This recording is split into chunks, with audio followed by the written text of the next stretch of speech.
Puri ng Diyos, puri ng ating Panginoon. May mga panahon sa buhay natin na pakiramdam natin parang nasanay na tayo sa sakit, sa mali. At parang sinasabi ng puso natin na wala naman nang mababago. Ano kung ang Diyos ay nagsasabi ngayon na ayaw niya na tayo ay masanay sa sakit at sa mali? Sa Ebanghelyo ngayon makikita natin na nung pumasok siya sa sinagoga ay nakita niya ang isang lalaking tuyo na ang kamay, nanigas na. At hinihintay ng mga Pariseo, mga relihiyoso sa loob ng sinagoga kung magpapagaling siya sa araw ng pahinga o Sabat. At tinanong ni Jesus, masama ba ang gumawa ng mabuti sa araw ng pahinga o Sabat? At pinagaling ni Jesus ang taong tuyo na ang kamay. Maaring ito rin ang pakiramdam mo ngayon, kapatid, na may nakikita kang mali o sakit sa pamilya, sa pamayanan, sa simbahan, sa iyong trabaho, pero ayaw mo nang makialam. Pinapabayaan mo na lang dahil iwas gulo. At tumitigas ang puso natin dahil para ka nang walang pakialam. Kaya ito ang pinapaalala ng Diyos sa atin ngayon, na huwag tayong maging manhid sa mga pagtutuwid at sa mga pangailangan ng ibang tao. Na kagaya niya ay pinakita niya sa Ebanghelyo na nasa kanya ang awa at yung malasakit. Na ibig sabihin, pumapasok siya doon sa buhay ng isang tao para makiisa at maipadama ang kanyang awa, ang kanyang pagmamahal. At ito rin, kapatid, ang hamon ng Diyos sa iyo at sa akin ngayon.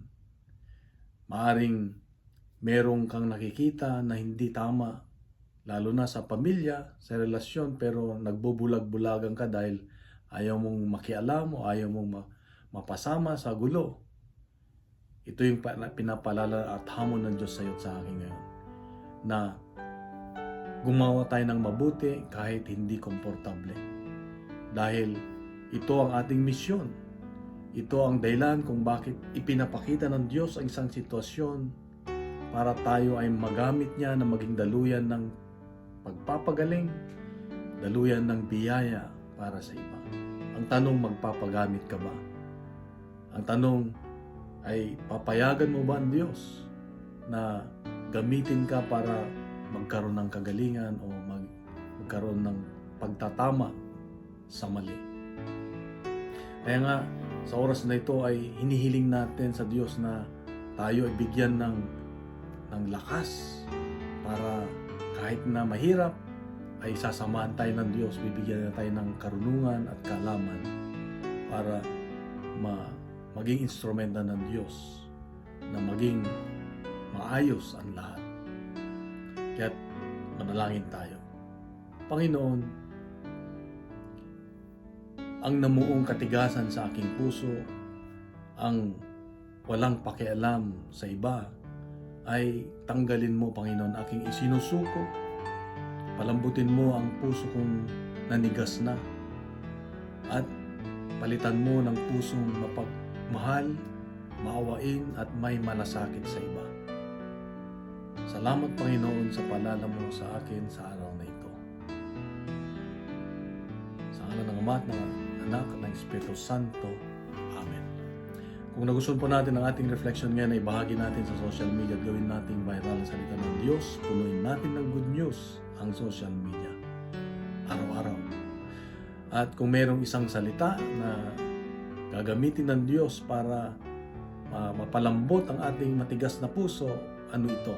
Lagay natin sa ating comment at ipagdasal natin, sasamahan kita sa dasal.